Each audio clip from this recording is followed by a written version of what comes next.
ఎంతో మంది వీరులు పాల్గొనే 1000 సంవత్సరాల చరిత్ర కలిగిన ప్రతిష్టాత్మకమైన క్రీడ ఇది. దీనికి మీ అందరినీ సవినయంగా ఆహ్వానిస్తున్నాం. జల్లికట్టు అనేది తమిళ జాతికి ఒక ప్రత్యేకమైన క్రీడ. భారతదేశంలో దక్షిణ మరియు పశ్చిమ తమిళనాడులో ఆచరించే సాంప్రదాయ ఎద్దులు మచ్చిక చేసుకునే క్రీడ. ఇందులో పాల్గొనేవారు పరిగెత్తే ఎద్దును నియంత్రించడానికి ప్రయత్నిస్తారు. ఇది మనిషిలో ఉన్న ధైర్యం, బలం, పరాక్రమం, నేర్పు వంటి శారీరక సామర్థ్యాలకు పరీక్ష అని తమిళ తంబీలు భావిస్తారు. జల్లికట్టు అనేది పురుషులకే పరిమితమైన ఎద్దును శాంతింపజేసి ఇంటికి తిరిగి తీసుకొచ్చేది మాత్రం ఆ ఇంటి స్త్రీ మాత్రమే. తమిళనాడులో సంక్రాంతి వేడుకల్లో భాగంగా ప్రతి సంవత్సరం జనవరిలో జరిగే మట్టి పొంగల్ రోజున ఆచరించే ప్రత్యేకమైన క్రీడ ఇది. అసలు ఈ జల్లికట్టు అంటే ఏమిటి? దీనికి అంత ప్రాధాన్యత, అంత ప్రాచుర్యం ఎలా వచ్చింది? జల్లికట్టు వల్ల మనుషుల ప్రాణాలకు మరి జంతువుల ప్రాణాలకు కూడా ప్రమాదమే కదా. మరి తమిళనాడులో జల్లికట్టును నిషేధింపనీయకుండా అంతటి పోరాటం ఎందుకు చేశారు? మూగ జీవులను హింసించే క్రమంలో సంవత్సరానికి ఒకసారి మాత్రమే జరిపే ఈ క్రీడకు రాజకీయ సినీ రంగ నాయకులు సైతం ఎందుకు అంతగా సపోర్ట్ చేస్తున్నారు? తమిళనాడులోని యువత నుండి చిన్నపిల్లలు, మహిళల వరకు కూడా ఎందుకు ఈ క్రీడకి అంత పెద్ద ఎత్తున ఆదరిస్తున్నారు? జల్లికట్టు ఆడటం వల్ల కలిగే ప్రయోజనాలు ఏమిటి? కలిగే నష్టాలు ఏమిటి? ఇలాంటి ఇంట్రెస్టింగ్ విషయాలన్నీ ఈ వీడియోలో చెప్పడానికి ప్రయత్నిస్తాను. వీడియో అయితే చాలా ఇంట్రెస్ట్గా ఉంటుంది. ఎండ వరకు తప్పక చూడండి. జల్లికట్టును సల్లికట్టు అని, ఏరు తడవలు అని మరియు మంజు విరాట్ అని కూడా పిలుస్తారు. జల్లికట్టు మొదటి ప్రస్తావన తమిళ సాహిత్యం ప్రకారం సింధు నాగరికతలో మెహంజీదోర్లో ఆనవాలు ఉన్నట్లు తెలుస్తుంది. తమిళనాడులో మలాయి భౌగోళిక ప్రాంతాల్లో నివసించే మత సంబంధమైన తెగలు ఆడేవారని కొన్ని తమిళ పురాణాల ప్రకారం పూర్వకాలంలో మహిళలు జల్లికట్టులో విజేతలైన వారిని తమ భర్తలుగా ఎన్నుకునేవారని తెలుస్తుంది. జల్లికట్టు ఆధునిక పదం సల్లి అంటే నాణ్యాలు మరియు కట్టు అంటే టై నుండి రూపాంతరం చెందింది. ఇది ఎద్దుల కొమ్ములకు కట్టబడిన నాణ్యాల బహుమతిని సూచిస్తుంది. మదురై సమీపంలో కనుక్కోబడిన తెల్లటి చైనా మట్టితో ఉన్న గుహ పెయింటింగ్ ఎద్దును నియంత్రించడానికి ప్రయత్నిస్తున్న ఒంటరి వ్యక్తిని వర్ణిస్తూ సుమారు 1500 సంవత్సరాల నాటిదిగా అంచనా వేయబడింది. మదురై జిల్లాలోని అలంగనూర్, పలమేడు మరియు అవనీయపురం జల్లికట్టుకు అత్యంత ప్రసిద్ధి చెందిన వేదికలు.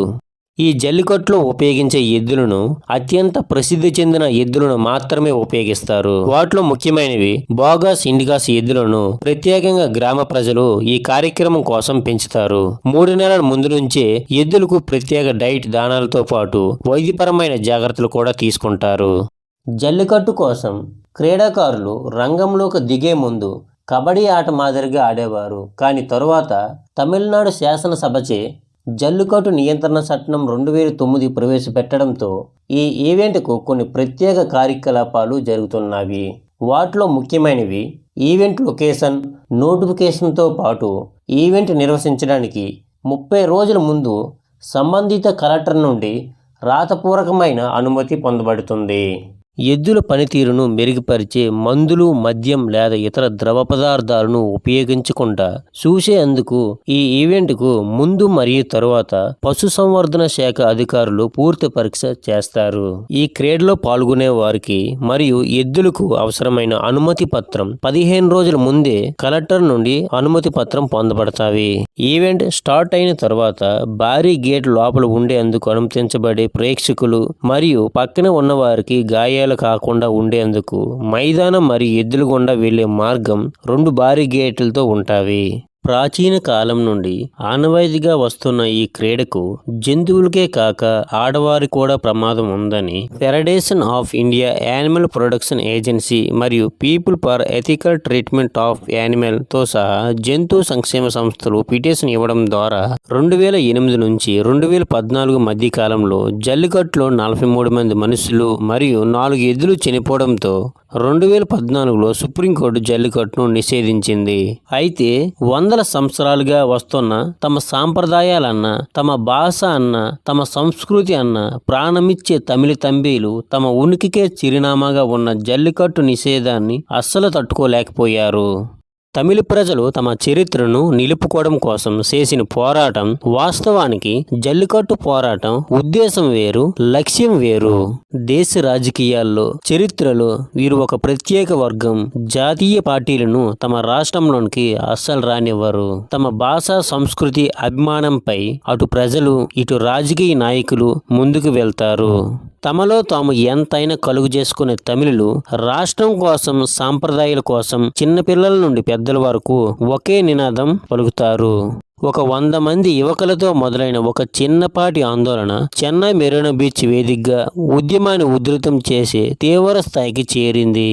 దీంతో తమిళనాడులోని అన్ని ప్రాంతాలలో ఆందోళనలు, నిరసన కార్యక్రమాలు జరిగేవి. చెన్నై, మదురై, కోయంబత్తూర్ అనేక ప్రాంతాలలో జల్లికట్టు ఆందోళన బాటపట్టారు. వేలాది మంది మెరీనా బీచ్ దగ్గరకు వచ్చి జల్లికట్టును కాపాడండి, పెటాను నిషేధించండి అంటూ నిరసనలు లేవతీశారు. సినీ రంగ, రాజకీయ, ఉద్యోగులు, వ్యాపారులు, విద్యార్థులు, మహిళలు, పిల్లలు అనే తేడా లేకుండా అందరూ ఒకటై ఆందోళనలు చేపట్టారు. వారం రోజుల పాటు ఆందోళనతో సుప్రీంకోర్టులో ఊరట లభించింది. జల్లికట్టుపై తమిళనాడు చేసిన చట్టం సమర్థిస్తూ జంతుహింస నివారణ చట్టం జల్లికట్టుకు వర్తించదని తేల్చి చెప్పేసింది.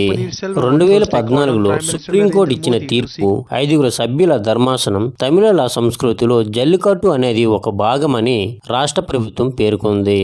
తమిళనాడు చట్టం దాఖలైన పిటిషన్లను సుప్రీంకోర్టు కొట్టివేసింది. జల్లికట్టుకు అనుకూలంగా తీర్పు వచ్చినందుకు తమిళులు ఎంతో సంతోషించారు. అయితే ఈ క్రీడ వల్ల నష్టం కన్నా లాభం ఏమిటని కొన్ని భిన్న అభిప్రాయాలు లేవనెత్తావి. తమిళనాడు రాష్ట్రంలో ప్రతి సంవత్సరం మొదట జల్లికట్టు ప్రారంభమయ్యే ప్రాంతం మదురై జిల్లాలోని పలమేడు ప్రాంతం.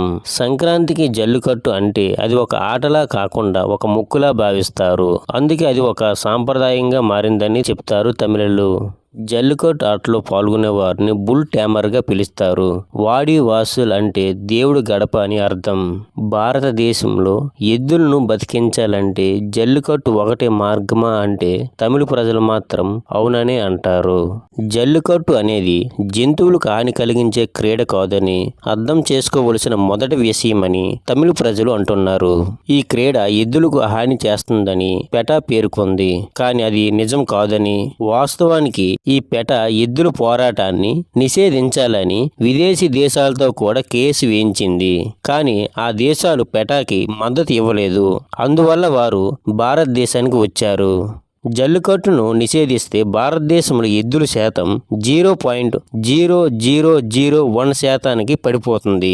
కాబట్టి సంస్కృత కార్యక్రమాలు కాకుండా ఈ క్రీడ వెనుక చాలా లోతైన శాస్త్రీయ కారణాలు ఉందని, అందువల్ల జల్లికట్టుకు మద్దతు ఇస్తున్నామని తమిళ తంబీలు చెబుతున్నారు. ఎద్దుల వల్ల 2 ఉపయోగాలు మాత్రమే ఉన్నవి. ఒకటి బండ్లు లాగటం, రెండోది సంభోగం కోసం. ఒడి ఎద్దులు జత కట్టలేవు. అందుకే జల్లికట్టు వంటి సాంప్రదాయ కార్యక్రమాలు తెరపైకి వచ్చావి. అయ్యో పాపం, జల్లికట్టు వల్ల చాలా మంది చనిపోతున్నారు, ఎద్దులు గాయపడుతున్నవి అంటున్నవి కొన్ని NGOs. అయితే ప్రతి ఆదివారం చికెన్ షాపులో కొన్ని లక్షల కోళ్లు చంపబడుతున్నవి. భారతదేశంలో కొన్ని ప్రాంతాలలో ప్రజలు వందలాది కుక్కలను చంపి రోజు తింటున్నారు. వారి దగ్గరికి ఎవరు వెళ్ళలేరు. అయితే ఆవుల్ని ఒక దైవంగా భావిస్తాము. అలానే ఎద్దులను కూడా అంతగానే ప్రేమిస్తాము. ఏ ఎద్దును హింసించము. అలానే మా సంస్కృతి సాంప్రదాయాలను కూడా వదులుకోము అంటున్నారు తమిళ తంబీలు. జల్లికట్టు కోసం తమిళులంతా ఏకమయ్యారు. తమ సాంప్రదాయాన్ని నిలబెట్టుకున్నారు. అవసరమైతే ఆందోళనకు కూడా తెగబడ్డారు. కానీ అదే స్ఫూర్తి మనం ప్రత్యేక హోదా కోసం ఓ పోరాటం చేసి ఉంటే తప్పక ప్రత్యేక హోదా వచ్చేదని కొందరు అభిప్రాయం. మీరు ఏమంటారో తప్పక కామెంట్ బాక్స్లో కామెంట్ చేయండి. వీడియో నచ్చినట్లయితే లైక్ చేయండి, షేర్ చేయండి. సబ్స్క్రైబ్ చేయకపోతే ఇప్పుడే సబ్స్క్రైబ్ చేసుకోండి. నెక్స్ట్ వీడియోలో మళ్ళీ కలుసుకుందాం. జై హింద్.